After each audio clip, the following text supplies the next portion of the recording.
if I take this branded money and I give it away in the video, that video will do well. And then I take the money from that video and I give away in the next video, and that video will do well. And kind of like create this cycle. That's when I was like, I want to use brands to allow me to help people. I was like, I think this would be like a really cool thing. And I was just like freaking out. I was like, I think I just cracked the code. I was offered $5 for a video. Well, this was when I was like 19, and it was so much money. It's like, Mom, look. And I was like, double it. And I'll walk outside and I'll give it to a homeless person. And they're like, no, you won't. And I was like, double it. And I like pacing around my neighborhood for 3 hours, convincing this guy like on the phone, just double the money. I promise the video will go viral and I'll give it to a homeless person. I was like, $10,000 just looks better in a title. It'll get more views. I promise your app will do better. And these other like 4 lunatics, 3 of us were college dropouts. One was a high school dropout.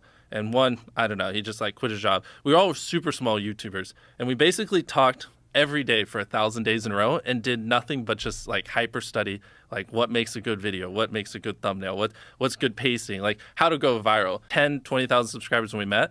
And by the time we stopped talking, we all had millions of subscribers. And we all hit 1 million subscribers like within a month. It's crazy. Because it's like, if you envision a world where you're trying to be great at something and it's just like you learning and fucking up and then learning from your mistakes. Like, you know, you mess up, you learn from your mistake, you mess up, you learn from your mistake. You in 2 years, you know, might have learned from 20 mistakes. Or if you have like 4 other people who are also messing up, and when they learn from their mistake, they teach you what they learn, stuff like that. Hypothetically, you 2 years down the road have learned like 5 times more of the amount of stuff. So it just like helps you grow exponentially way quicker. They think their videos are better than they are, honestly.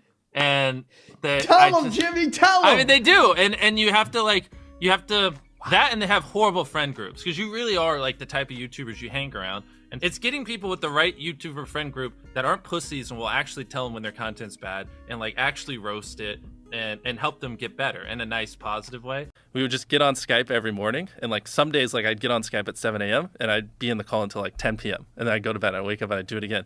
And, you know, we'd do things like just take 1,000 thumbnails and see if like there's a correlation to the brightness of the thumbnail to how many views it got. Or like, you know, like videos that get over 10 million views is like, how often do they cut the camera angles, or like things like that. Essentially, your title and thumbnail set expectations. And at the very beginning of the video, to minimize drop off, you want to assure them that those expectations are being met. If you click on a video where, you know, of his, where it's like, Tether is a scam, and then at the very beginning, he starts talking about literally anything else, then you are like, oh, this is bullshit. This isn't what I clicked on. But if at the very start of the video, you go, Tether is a scam, and I'm going to teach you why, then it's like, okay, you match the expectations. So at the very beginning, match the expectations, and then you want to exceed them. So you want to assure people that what they clicked on is what they're getting, and then blow their mind and be like, but you're also getting even more. That's how you lower drop off, which a lot of people, sometimes it takes them like 20 seconds to really meet the expectations. And so you lose, like, that's where you're going to lose everyone. Everyone's videos start like this, and then it levels off. What you're saying is like,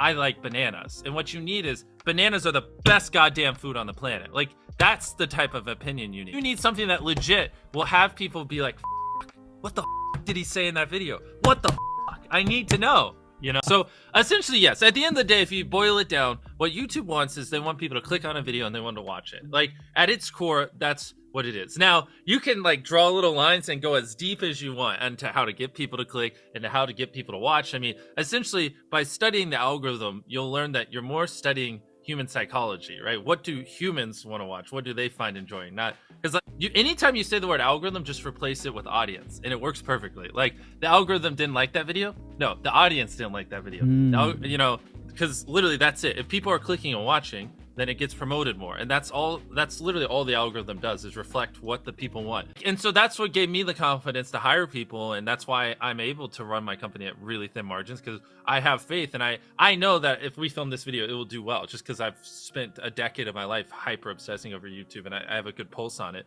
But if you didn't have that, then you wouldn't know. Like, you wouldn't be able to spend $4 million on a Squid Game, because you might lose $2 million, and then you can't pay your people. So of course, yeah, if I didn't have these people, I couldn't do half the stuff I do. I mean, we have, in my opinion, the best people in the industry working here, and I love them to death. Actually, funny enough, I lived in like a super below average home, and I kind of learned why famous people don't live in below average homes, because someone broke in, stole everything I owned. So I had to get a little nicer house for security reasons. But before I was robbed, I mean, like, my place was like a little duplex, 700 a month. You get a roommate's 360 split. Right. Really, all I want to do is make the best videos possible. Yeah. That's why I live in the studio right over there. So I'm not worried about paying for a mansion. I don't drive a Lamborghini. I purposely have a really like dumbed down lifestyle. So because it gives you freedom. Like, you know, most people can't reinvest in a business because when they get to this level, they're worried about their $10 million mansion. They're like 4 or 5 cars and insurance and keeping up with that.